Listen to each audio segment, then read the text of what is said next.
1장. 버스에서의 따귀. 존중은 나이가 든다고 잃는 것이 아니라 다른 사람들이 주는 것을 잊어버리는 것이다. 오전 6시 42분이었다. 70살의 강석호 교수가 빛바랜 스카프를 목에 두르고 지하 아파트에서 나왔을 때 서울의 겨울 하늘은 여전히 어둠 속에 잠겨 있었다. 공기는 매섭고 매서웠지만 그는 움찔하지 않았다. 그의 손가락은 몇 년 동안 들고 다니지 않았던 낡은 가죽 서류 가방을 꽉 쥐고 있었다. 오늘은 그저 평범한 아침이 아니었다. 3년간의 은퇴 생활을 마치고 그는 직장으로 복귀했다. 교사로서도 이름 없는 학교도 아니었다. 대한기술의 특별 고문으로. 그의 옛 제자이자 지금은 존경받는 임원이 된 김민우가 직접 제안한 자리였다. 강 교수는 지평선 위로 첫 주황빛이 스며드는 것을 바라보며 하늘을 바라보았다. 세상이 아직 날 잊지 않은 건가? 그는 단 한 번 인생이 다시 돌아왔다고 생각했다. 하지만 운명은 서울의 만원 아침버스처럼 아주 작은 공간에서도 존엄성을 짓밟는 법이다. 버스, 오전 7시 8분. 버스는 끽소리를 내며 멈춰 섰고 첫 먹이를 노리는 짐승처럼 문들이 활짝 열렸다.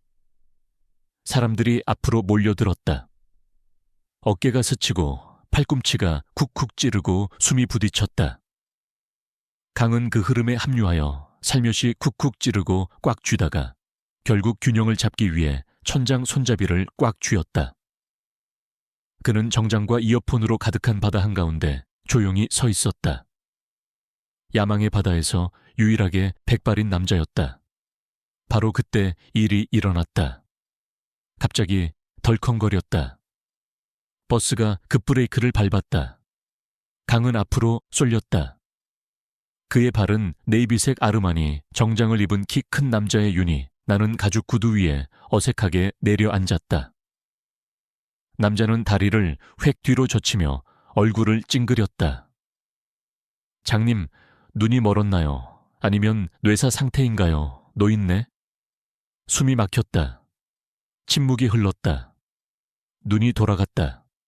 30대 중반에 티 하나 없이 깨끗하고 특권의식이 물씬 풍기는 남자는 마치 고급 바닥 타일에 묻은 먼지라도 된 듯 강을 내려다보았다. 이 신발이 얼마인지 알아요? 이제 뭐든 가치 있는 게 뭔지는 아는 건가요? 그는 버스 안의 모든 사람이 들을 수 있을 만큼 큰 소리로 으르렁거렸다. 강은 고개를 숙였다. 정말 죄송해요. 그럴 의도는 아니었어요. 그래요? 그럼 집에 계세요. 연금이나 받으세요. 아직 중요한 척하지 마세요. 한 여자가 휴대폰 너머로 낄낄거렸다. 한 학생이 어색하게 시선을 돌렸다. 아무도 말을 꺼내지 않았다. 아무도 신경 쓰지 않았다. 한때 명문 교수였던 강석호는 이제 원치 않는 유령처럼 눈에 보이지 않고 불편하고 동정받는 존재가 되었다. 버스가 정류장에 도착하자 그는 천천히 내렸다. 손이 떨렸지만 얼굴에는 그 떨림이 드러나지 않았다. 고개를 들기 전까지는 대한기술타워, 50층짜리 강철과 유리로 이루어진 첨탑이 진보의 기념비처럼 하늘을 가르고 있었다. 아이디어가 제국으로 성장한 곳, 그리고 오늘 한 노인이 다시 시작할 곳. 그는 서류 가방을 손에 든 채 로비로 들어갔다. 민우는 그를 따뜻하게 맞아주고 고급 엘리베이터에 태워준 후 윤이 나는 복도를 지나 최상층 회의실로 안내했다. 오늘 민우는 활짝 웃으며 말했다. 리더십 팀을 소개해 드리겠습니다. 회의실 문이 열렸다. 그리고 그가 서 있었다. 버스에서 내린 그 남자.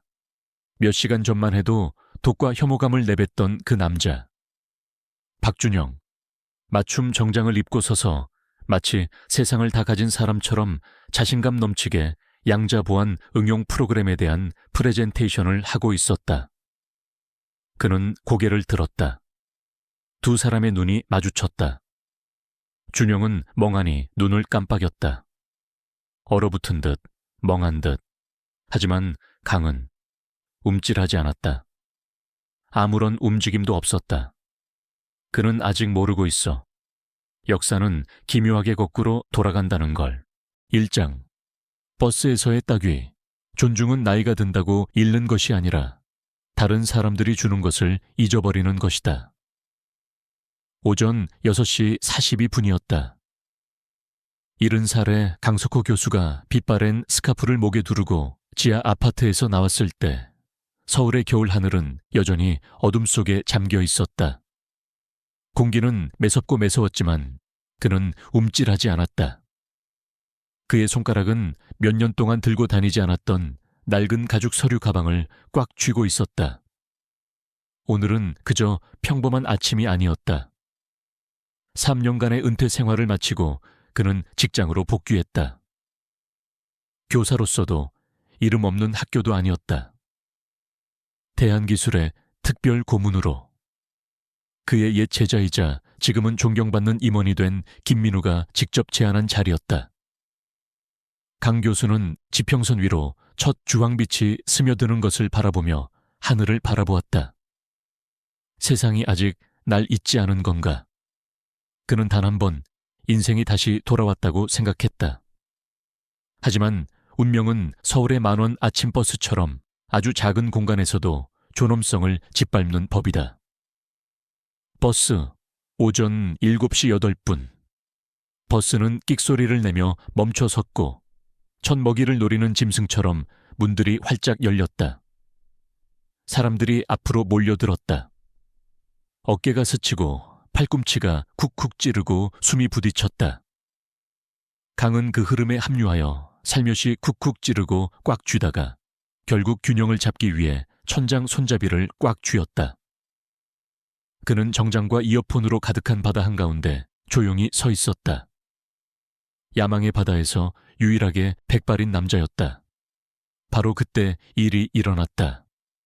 갑자기 덜컹거렸다. 버스가 급브레이크를 밟았다. 강은 앞으로 쏠렸다.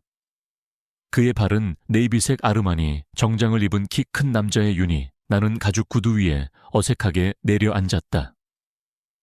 남자는 다리를 획 뒤로 젖히며 얼굴을 찡그렸다. 장님, 눈이 멀었나요? 아니면 뇌사 상태인가요? 노인네? 숨이 막혔다. 침묵이 흘렀다. 눈이 돌아갔다. 30대 중반에 티 하나 없이 깨끗하고 특권의식이 물씬 풍기는 남자는 마치 고급 바닥 타일에 묻은 먼지라도 된 듯 강을 내려다보았다. 이 신발이 얼마인지 알아요? 이제 뭐든 가치 있는 게 뭔지는 아는 건가요? 그는 버스 안의 모든 사람이 들을 수 있을 만큼 큰 소리로 으르렁거렸다. 강은 고개를 숙였다. 정말 죄송해요. 그럴 의도는 아니었어요. 그래요? 그럼 집에 계세요. 연금이나 받으세요. 아직 중요한 척하지 마세요. 한 여자가 휴대폰 너머로 낄낄거렸다. 한 학생이 어색하게 시선을 돌렸다. 아무도 말을 꺼내지 않았다. 아무도 신경 쓰지 않았다. 한때 명문 교수였던 강석호는 이제 원치 않는 유령처럼 눈에 보이지 않고 불편하고 동정받는 존재가 되었다. 버스가 정류장에 도착하자 그는 천천히 내렸다. 손이 떨렸지만 얼굴에는 그 떨림이 드러나지 않았다.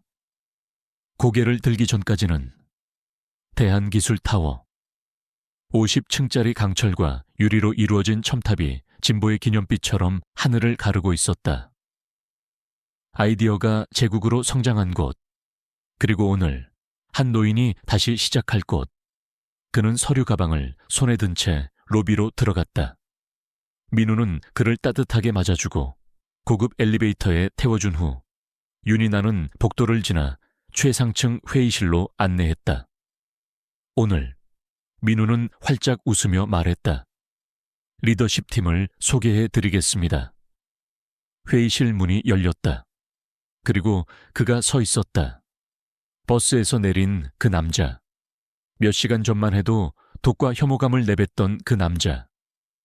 박준영. 맞춤 정장을 입고 서서 마치 세상을 다 가진 사람처럼 자신감 넘치게 양자보안 응용 프로그램에 대한 프레젠테이션을 하고 있었다. 그는 고개를 들었다. 두 사람의 눈이 마주쳤다. 준영은 멍하니 눈을 깜빡였다. 얼어붙은 듯, 멍한 듯. 하지만 강은 움찔하지 않았다. 아무런 움직임도 없었다. 그는 아직 모르고 있어. 역사는 기묘하게 거꾸로 돌아간다는 걸. 제2장. 보이지 않는 존재와 유일한 빛. 가장 깊은 고독은 말이 아니라 시선조차 받지 못할 때 찾아온다. 엘리베이터 문이 닫히자마자 박준영은 말을 잇지 못했다. 단 몇 시간 전 버스에서 쓸모없는 노인이라며 짓밟았던 그 남자가 지금은 본사 회장 직속 특별고문이라는 직함으로 나타났다. 하지만 그는 곧 평정을 되찾았다. 눈빛엔 아직도 경계심이 깃들어 있었다. 고문님, 이쪽입니다. 디지털 혁신팀입니다. 억지로 내민 손, 형식적인 인사, 그리고 차가운 공기. 강석호는 아무 말 없이 고개를 끄덕였다. 그날 이후 박준영은 철저히 그를 무시했다. 공식 회의 일정은 공유되지 않았고 프로젝트 자료는 이메일에서 누락됐다. 회의 중에도 고문은 그림자처럼 구석에 앉아 있었고 아무도 그의 존재를 의식하지 않았다. 팀원들조차 고문에게 말을 걸지 않았다. 아니, 말을 걸 용기가 없었다. 박준영의 눈치를 보는 듯 했다. 다들 저 노인이 여기 왜 있는지 모르겠죠. 저도 그래요. 박준영은 점심시간 은근히 들리게 중얼거렸다. 그러나 단 한 사람만은 달랐다. 이수진, 젊은 여성 개발자. 팀에서 막내였지만 누구보다 똑똑하고 섬세한 감성을 가진 인물이었다. 그녀는 자주 고문에게 다가왔다. 회의록을 프린트해 가져다 주고 커피를 건네며 조용히 말했다. 고문님, 이건 참고하시면 좋을 것 같아서요. 필요하시면 언제든 도와드릴게요. 그녀의 미소는 그날 아침 버스의 냉소와는 완전히 달랐다. 강석호는 마음속 깊이 고마움을 느꼈다. 세상이 다 등을 돌려도 한 사람이 건네는 온기가 이렇게 따뜻할 줄이야. 강석호는 말을 아끼고 조용히 관찰했다. 팀의 업무 흐름, 리더십 구조, 기술 로드맵, 모든 것을 머릿속에 새겼다. 그리고 서서히 깨닫기 시작했다. 이 팀엔 치명적인 허점이 있다는 걸. 박준영은 똑똑했지만 독선적이었다. 타인의 의견을 무시하고 혼자서 모든 걸 결정하려 했다. 그로 인해 팀의 아이디어는 죽고 창의성은 억눌리고 있었다. 경험은 소리치지 않는다. 조용히 모든 걸 꿰뚫어 볼 뿐이다. 제3장. 조용한 방역, 진정한 힘은 소리치지 않는다. 침묵 속에서 세상을 바꾼다. 해외 바이어 미팅. 회사 전체가 긴장한 날이었다. 글로벌 IT 기업과의 수백억 규모의 기술 제휴 계약. 회사 미래가 걸린 중대한 자리였다. 박준영은 수트 차림에 머리까지 완벽하게 세팅하고 회의실로 들어섰다. 팀원들도 분주히 프레젠테이션 자료를 정리했다. 강석호는 조용히 구석에 앉아 있었다. 아무도 그를 신경 쓰지 않았다. 미팅 시작 10분 전, 강석호는 박준영 옆으로 다가가 조용히 물었다. 박 팀장, 혹시 계약서 칠 조이항 검토해봤나?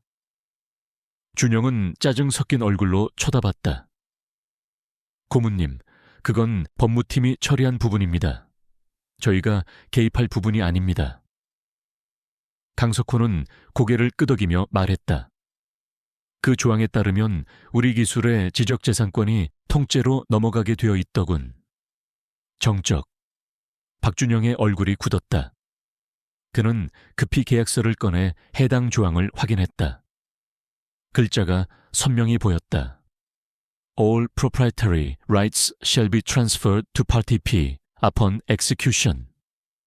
준영의 손이 떨렸다. 이게 어떻게 이런... 그때였다. 문이 열리고 외국인 바이어들이 들어왔다. 통역사가 따라붙었고 미팅이 시작됐다. 박준영은 초반엔 유창한 영어로 상황을 리드했지만 질문이 깊어질수록 점점 말이 막혔다. 기술적 핵심을 설명하지 못한 채 더듬거렸다. 그때 조용히 한 목소리가 회의실을 가로질렀다. Excuse me, may I answer that question? 강석호였다. 모두의 시선이 돌아갔다. 외국 바이어의 눈이 커졌다. Dr. Kang? Are you the Professor Kang? 30년 전 양자 암호화 이론으로 학계를 뒤흔들었던 이름. 그 이름이 그들의 입에서 흘러나왔다.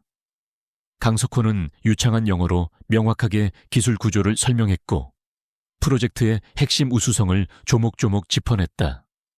그의 설명이 끝났을 때 회의실은 박수로 가득 찼다.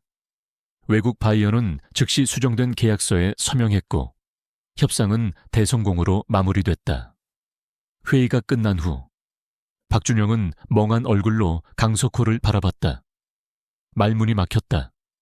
그의 눈엔 경외심과 부끄러움이 동시에 서려 있었다. 고문님. 죄송합니다. 전 정말... 강석호는 미소 지으며 말했다. 괜찮네. 난 팀장님의 눈빛이 바뀐 걸로도 충분하네. 제4장. 과거의 그림자와 참회의 밤, 우연처럼 마주친 오늘이 운명처럼 얽힌 어제를 드러내다. 회의가 끝난 밤, 서울의 거리엔 초가을에 찬 공기가 내려앉아 있었다. 박준영은 그날 처음으로 스스로가 너무 작게 느껴졌다. 고문실 앞 몇 번을 망설이다가 결국 노크를 했다. 고문님, 오늘 저 한잔 하실 수 있을까요? 강석호는 잠시 그를 바라보았다.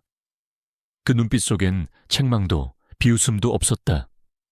오직 이해만이 있었다.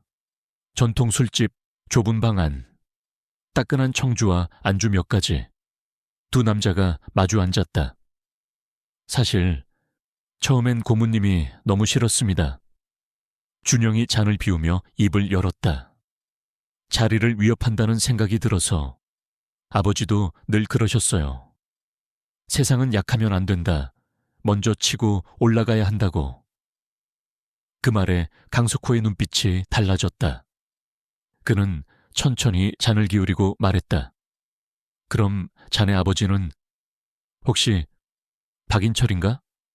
정적 잔이 탁 멈췄다. 네? 어떻게 아셨죠? 석호는 창밖을 바라보며 30년 전의 기억을 더듬었다. 그 친구는 내 가장 총애하던 제자였지. 내 연구를 함께했고 내 논문을 베껴 특허를 냈네. 나는 모든 걸 잃었고 그 친구는 성공했지. 준영의 얼굴이 하얗게 질렸다. 그게 정말입니까? 석호는 고개를 끄덕였다. 준영은 잔을 내려놓고 두 손으로 얼굴을 감쌌다. 이럴 수가. 아버지가 늘 죄책감에 술을 마시던 이유가 바로 그것이었군요. 그의 어깨가 떨렸다. 고문님, 죄송합니다. 저는 고문님께 무례하게 굴었고 아버지는 스승을 배신했으며 그 대가를 저는 오늘에서야 알았습니다. 석호는 조용히 말했다. 나는 자네가 아버지와 똑같을까 두려웠네. 하지만 오늘 자네의 표정을 보니 그럴 필요는 없겠구나. 그 순간 진심 어린 침묵이 방 안을 감쌌다. 두 사람은 오래도록 아무 말 없이 술을 나누었다. 서로가 짊어지고 온 과거의 그림자 속에서 처음으로 서로를 마주보았다. 제5장. 누명을 벗고 용서에 이르다. 진실은 침묵하지 않는다. 때로는 가장 고요한 사람이 가장 큰 진실을 품고 있다. 며칠 뒤 대한테크놀로지는 심각한 위기를 맞는다. 핵심 기술이 외부에 유출되었다는 소문이 퍼지고 회사의 주가는 순식간에 곤두박질 쳤다. 긴급 소집된 이사회. 모든 이목이 디지털 혁신팀으로 쏠렸다. 그리고 회장님, 내부 유출입니다. 제보에 따르면 박준영 팀장이 가장 유력한 용의자입니다. 최 부장이 차가운 목소리로 말했다. 준영은 눈이 휘둥그레졌다. 뭐라고요? 전 그런 짓 안 했습니다. 그러나 증거는 치밀하게 조작되어 있었다. 준영의 컴퓨터에서 중국 측과 주고받은 이메일이 발견된 것이다. 준영은 해명했지만 회사의 분위기는 싸늘했다. 이제는 모두가 등을 돌리는 듯했다. 그때 강석호 고문이 조용히 입을 열었다. 회장님, 이 사건 제가 조사해보겠습니다. 회장은 의외라는 듯 고개를 끄덕였다. 강 고문, 시간이 많지 않습니다. 조사 시작. 그날 밤 강 고문은 30년 전 자신의 제자인 정 형사, 현재는 사이버 보안 전문가에게 연락했다. 며칠 뒤 정 형사는 분석 자료를 들고 나타났다. 고문님, 이건 조작입니다. 준영 팀장의 이메일은 외부에서 해킹으로 심어진 겁니다. IP 주소를 추적했더니 내부 IP 하나가 떠요. 바로 최 부장의 컴퓨터입니다. 이튿날 다시 열린 이사회. 모든 이들이 긴장한 가운데 강 고문이 조용히 말했다. 회장님, 이메일 조작의 증거입니다. 이건 박 팀장의 것이 아니라 최 부장의 컴퓨터에서 발생한 활동입니다. 순간 회의실은 정적에 휩싸였다. 회장은 입을 굳게 다문 채 말했다. 최 부장, 이것이 사실이라면 당신은 회사를 배신한 겁니다. 최 부장은 당황하며 변명했지만 모든 증거는 그의 거짓말을 조용히 무너뜨렸다. 그날 저녁, 준영은 조용히 병실을 찾았다. 그곳엔 병세가 악화된 강 고문이 누워 있었다. 고문님, 저를 끝까지 믿어주셔서 감사합니다. 그는 고개를 숙였다. 저는 처음에 고문님을 싫어했습니다. 하지만 지금은 존경합니다. 그리고 미안합니다. 아버지 대신 정말 죄송합니다. 강 고문은 미소 지으며 말했다. 자네 잘못이 아니야. 중요한 건 자네가 이제 진실을 지켰다는 거지. 그 순간 병실 문이 조심스럽게 열렸다. 박인철, 준영의 아버지이자 30년 전 강석호를 무너뜨린 그가 늙고 병든 몸을 이끌고 들어왔다. 그는 무릎을 꿇고 숨죽인 목소리로 말했다. 강 교수님, 제가 잘못했습니다. 30년 전 제 욕심이 모든 걸 망쳤습니다. 이제서야 용서를 구합니다. 강석호는 한동안 그를 바라보다가 말했다. 나도 오랜 세월 자네를 미워했지. 하지만 이제는 나 자신을 위해서라도 그 원망을 내려놓고 싶네. 그의 말에 병실은 고요한 눈물로 채워졌다. 제6장. 전설이 된 이름, 그리고 마지막 수업, 사람은 결국 어떤 유산을 남기느냐로 기억된다. 며칠 후 대한테크놀로지의 사내 방송에 특별한 소식이 전해졌다. 디지털 혁신팀 고문 강석호 교수님께서 명예고문으로 위촉되셨습니다. 이제부터는 주 3일 출근, 그리고 젊은 세대를 위한 리더십 강의를 진행하실 예정입니다. 사내 전체가 환호했고 사원 게시판에는 존경과 축하의 메시지가 넘쳐났다. 그의 첫 강의, 그러나 기술이 아닌 사람을 말하다 수십 년 만에 다시 마주한 강단. 그의 목소리는 떨렸지만 단단했다. 오늘부터 나는 기술이 아닌 사람에 대해 이야기하고 싶습니다. 우리는 모두 누군가의 제자이자 스승입니다. 가장 중요한 건 기술보다 더 오래 남는 태도입니다. 그의 강의는 단순한 지식 전달이 아니었다. 그는 인생을, 용서를, 이해를 가르쳤다. 노인도 가능성을 가질 수 있다. 이후 준영은 강 교수의 삶에서 깊은 영감을 받아 사내 노인복지 프로젝트를 제안했다. 이제부터 은퇴자들의 경험을 자산으로 만들겠습니다. 그들이 이 사회의 인격가 아닌 스승이 되도록 하겠습니다. 회사는 전폭적인 지지를 보냈고 그 캠페인의 이름은 바로 지혜의 세대, Generation of Wisdom. 한 편의 다큐멘터리, 그리고 세상을 울린 이야기 강 교수의 이야기는 다큐멘터리로 제작되었고 전국 방송에서 방영되었다. 버스에서 시작된 한 노인의 모욕, 그리고 그가 회사의 미래를 구하기까지. 방송 후 SNS와 커뮤니티는 강 교수의 이름으로 가득 찼다. 나도 언젠가 저런 노인이 되고 싶다. 진짜 존경스러운 어른, 강석호 고문. 그리고 마지막 날 70세. 그는 스스로 책상을 정리하고 조용히 사무실을 나섰다. 엘리베이터 앞에서 전 직원들이 박수를 치며 배웅했다. 고문님, 감사합니다. 잊지 않겠습니다. 그는 미소 지으며 말했다. 나를 기억하지 않아도 괜찮아요. 내가 남긴 태도만 기억해 주세요. 그리고 마지막 강의 퇴직 후 그는 지역복지관에서 무료 인문학 강의를 시작했다.